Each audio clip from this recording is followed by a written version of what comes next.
Всем привет! Все согласятся, что цены на автомобили в России в настоящее время стали запредельно высокими, но мало кто понимает то, что значительное влияние на окончательную стоимость оказывает наше государство.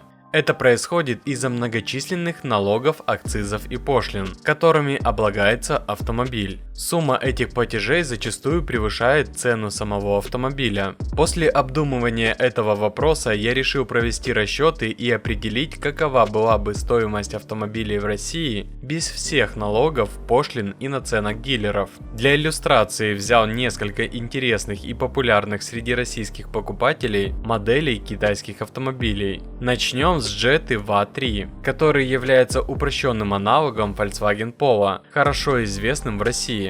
В Китае базовая комплектация этой модели стоит 890 тысяч рублей. Однако в России эта же машина продается уже за 2,2 миллиона рублей. Подробности обо всех официальных сборах представлены на фотографии. Учитывая таможенное оформление, утиль-сбор, НДС, оформление сертификата безопасности и установку системы Эроглонасс, к цене машины добавляется 730 тысяч рублей. Прибавляем расходы на доставку в размере 240 тысяч рублей. Таким образом, цена автомобиля увеличивается с 890 тысяч до 1 миллиона 860 тысяч рублей, еще до его появления в автосалоне. К этой сумме добавляется наценка дистрибьютора и дилера, составляющая приблизительно 330 тысяч рублей. Статистика продаж этой модели в России не очень хорошая, но с уменьшением официальных сборов продажи могли бы составить не менее 100 тысяч штук по цене 890 тысяч рублей.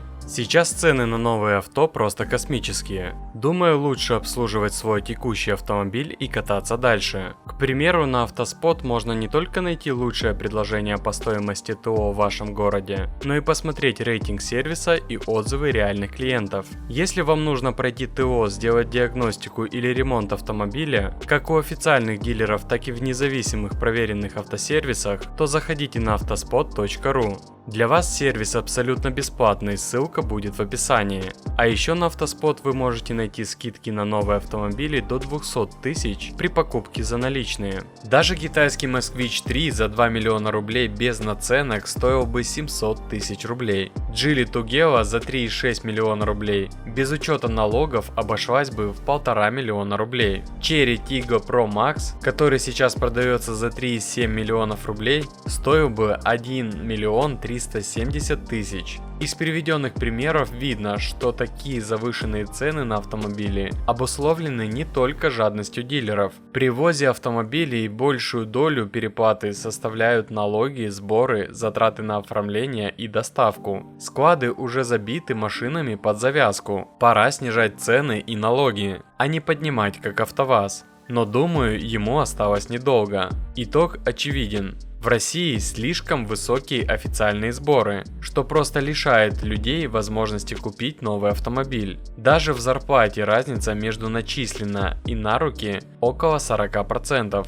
а потом при любой покупке еще 20% НДС. Чиновникам не нужен экономический рост, им уже и так хорошо. А что вы думаете о переплате в двойном размере за автомобиль из-за налогов и сборов? Пишите в комментариях.